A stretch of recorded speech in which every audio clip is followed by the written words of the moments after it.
കൃഷ്ണദാസ്, കേന്ദ്ര സർക്കാരിന്റെ അംഗീകാരമുള്ള കമ്പനി എന്നുള്ളതാണ് പ്രധാനപ്പെട്ട വാദമായി ഇവിടെ സംസ്ഥാന സർക്കാർ മുന്നോട്ട് വെക്കുന്നത്. അപ്പോൾ കേന്ദ്ര സർക്കാരിന്റെ അംഗീകാരമുള്ള, പരിസ്ഥിതി മന്ത്രാലയത്തിന്റെ അംഗീകാരമുള്ള ഒരു കമ്പനി ഇവിടെ ഒരു പദ്ധതി തുടങ്ങുമ്പോൾ എന്തിനാണ് BJP എലപ്പുള്ളിയിൽ കൊടിനാട്ടിയത്?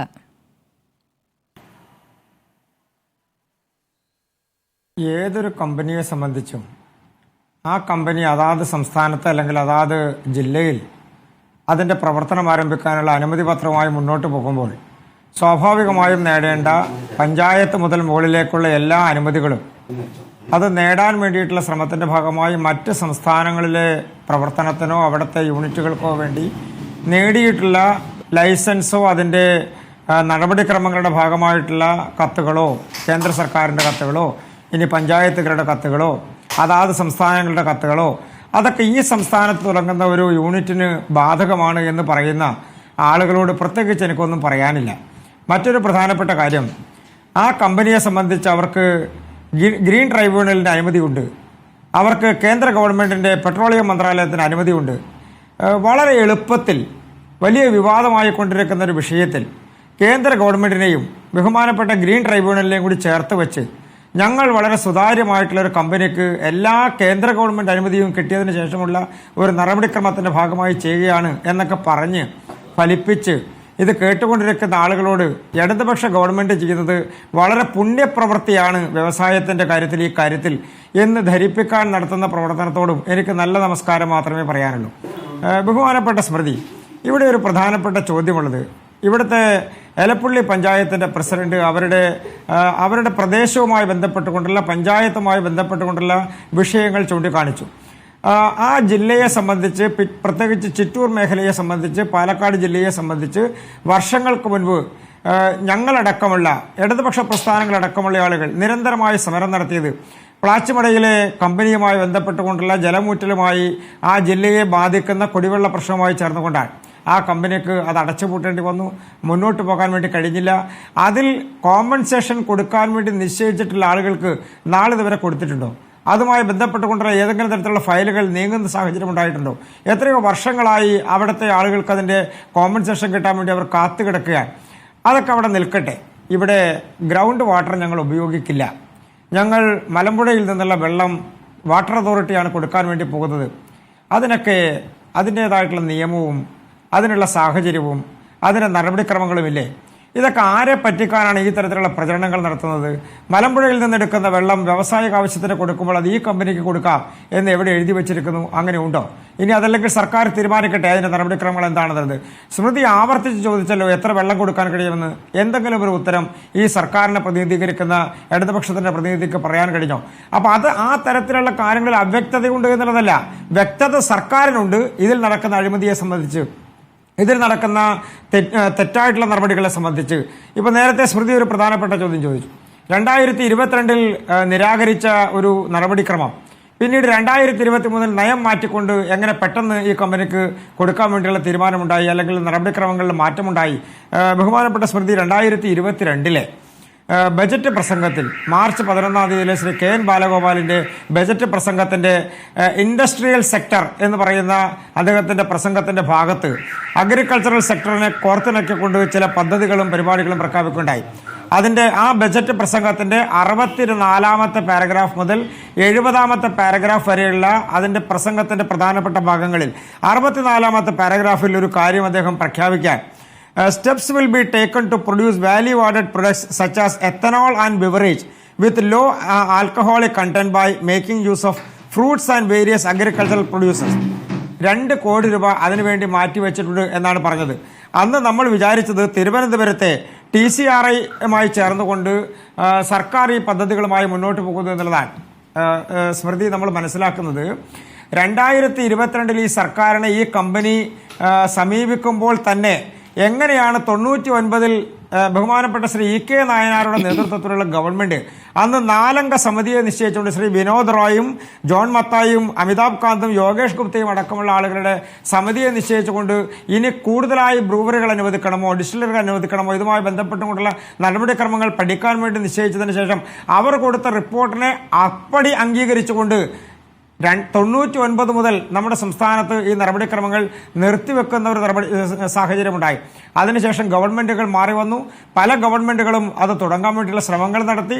പക്ഷേ UDFന്റെ ഗവൺമെന്റ് അടക്കമുള്ള ആളുകൾ ആ നയത്തിൽ നിന്ന് മാറ്റം വരുത്താൻ വേണ്ടി തയ്യാറായില്ല. ഇടതുപക്ഷ ഗവൺമെന്റും അതിനിടയിൽ തയ്യാറായിട്ടില്ല. പക്ഷേ ഈ ഗവൺമെന്റ് വന്നപ്പോൾ 2022 മുതൽ അതിനുള്ള ശ്രമങ്ങൾ ആരംഭിച്ചു. ബജറ്റിൽ ഈ പ്രസംഗം കൊണ്ടുവന്നത് നയപരമായിട്ടുള്ള വ്യതിയാനത്തിന് തുടക്കം കുറിക്കാൻ വേണ്ടിയിട്ടാണ്. ബഹുമാനപ്പെട്ട ഇടതുപക്ഷത്തിന്റെ പ്രതിനിധി സൂചിപ്പിച്ചതുപോലെ ഇതുവഴി കേരളത്തിലെ ഏത് ഫ്രൂട്ട്സ് വ്യവസായത്തിനാണ് മാറ്റമുണ്ടാകാൻ പോകുന്നത്, അതിന്റെ ഗുണം ലഭിക്കാൻ വേണ്ടി പോകുന്നത്? ബ്രോക്കൺ അരിയാണ് ഞങ്ങൾ ഉപയോഗിക്കുന്നത്, ഇതിന്റെ റോ മെറ്റീരിയലായി അവർ ഉപയോഗിക്കുന്നത് ബ്രോക്കൺ അരിയാണെന്നാണ് പറയുന്നത്. കേരളത്തിൽ അങ്ങനെ സർപ്ലസ് ആയ ഒരു അരി ഉൽപ്പാദനം നടക്കുന്നുണ്ടോ? കേരളത്തിലൊക്കെ അരി എവിടെ നിന്നാണ് വരുന്നത്? ഏത് സംസ്ഥാനത്തു നിന്നാണ് വരുന്നത്? അപ്പോൾ കേരളത്തിലെ ജനങ്ങളെ വളരെ പെട്ടെന്ന് പറ്റിക്കാം, ഈ തരത്തിലുള്ള സൈദ്ധാന്തികപരമായിട്ടുള്ള കാര്യങ്ങൾ പറഞ്ഞ് പറ്റിക്കാം എന്നാണ് ധരിച്ചിരിക്കുന്നത്. മറ്റൊരു പ്രധാനപ്പെട്ട കാര്യമുള്ളത്, ഈ കമ്പനി വരുമ്പോൾ ഇതിന് സീറോ വേസ്റ്റ് ആണ്. അതുകൊണ്ട് നിങ്ങൾ ആരും പേടിക്കേണ്ടതില്ല. സ്മൃതി ചോദിച്ചല്ലോ തിരിച്ച്, പഞ്ചാബിൽ ഇതെങ്ങനെയാണ് പൂട്ടിപ്പോയതെന്ന്. എന്താ ഉത്തരം? ഇവിടെ വരുന്നത് സീറോ വേസ്റ്റ് ആണെന്നാണ് പറയുന്നത്. ഗ്രീൻ ട്രൈബ്യൂണൽ ഏത് കാര്യത്തിലാണ് അനുമതി കൊടുത്തിട്ടുള്ളത്? ഇടതുപക്ഷത്തിന്റെ പ്രതിനിധി പറയട്ടെ.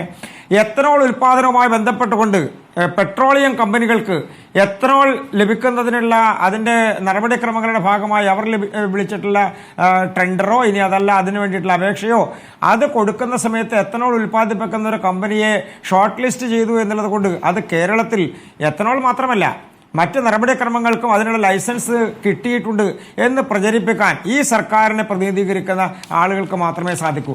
അപ്പോൾ കേന്ദ്ര ഗവൺമെന്റിനെയും NGTയെയും അതുപോലെ തന്നെ ഗ്രീൻ ട്രൈബ്യൂണൽ നടത്തിയിട്ടുള്ള നടപടിക്രമങ്ങളെയും ഒക്കെ കോർത്തിണക്കി ഞങ്ങൾ തുടങ്ങാൻ പോകുന്ന സർക്കാർ തുടങ്ങാൻ പോകുന്ന പദ്ധതിക്ക് എല്ലാവിധ അനുമതിയും ലഭിച്ചിരിക്കുന്നു എന്ന് പ്രചരിപ്പിക്കാൻ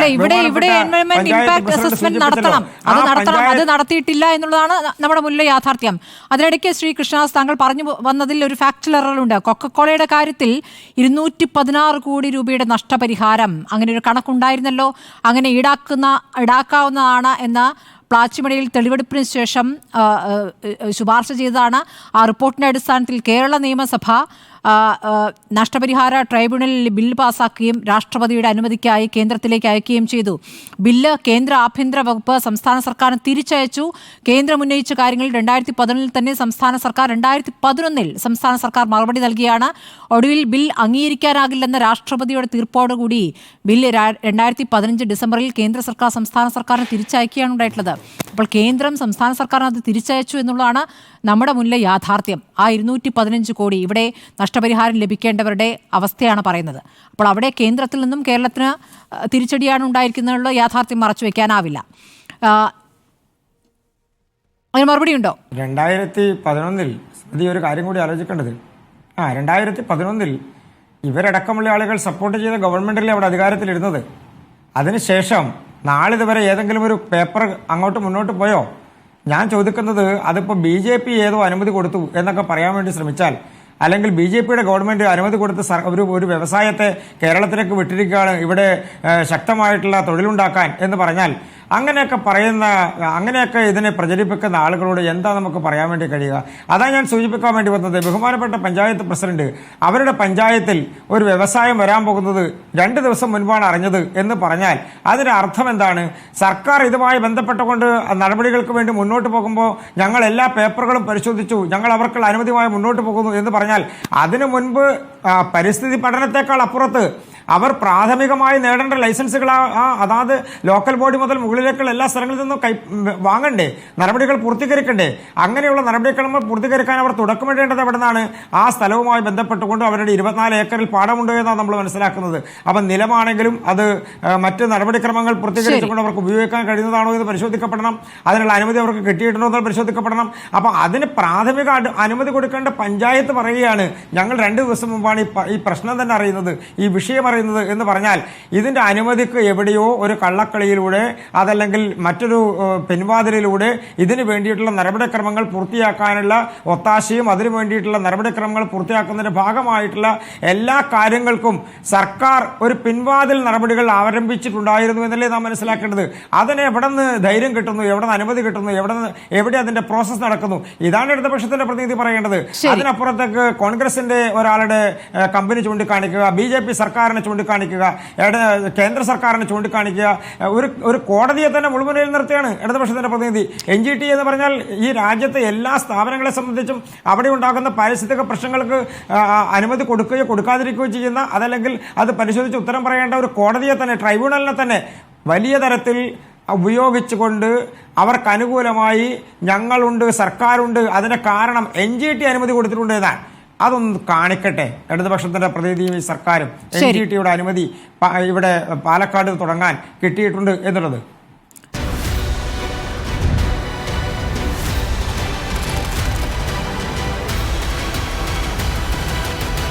ഡിബേറ്റ് വിത്ത് സ്മൃതി പരുത്തിക്കാട്.